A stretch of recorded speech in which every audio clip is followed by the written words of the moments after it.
happy. Enjoy my life.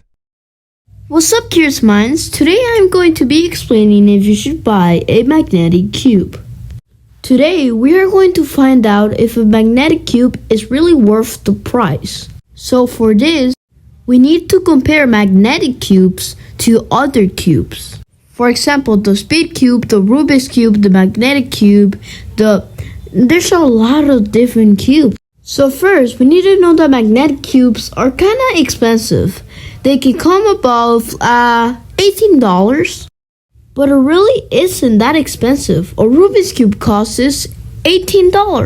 You can also not compare a Rubik's cube by a magnetic cube because the magnetic cube is obviously going to be better because it has magnets and it makes the cube turn faster and better.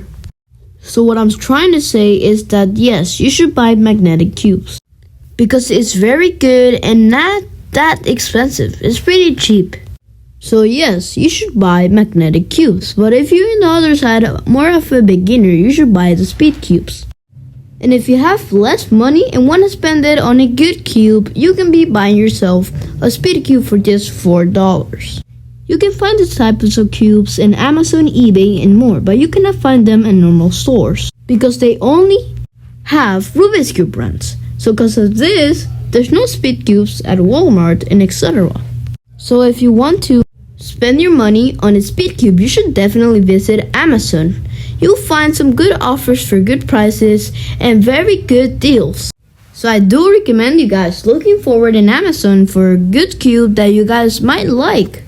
And if you're going to spend the money on the cube you're looking for to getting, I hope you guys do it fast because Christmas is coming. So when Christmas comes, everything gets sold out.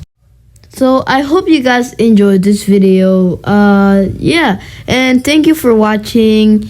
And yeah, I hope you guys learned something about this, that you should buy magnetic cubes because they're smooth, soft, and very cheap compared to other cubes. So scientific is out.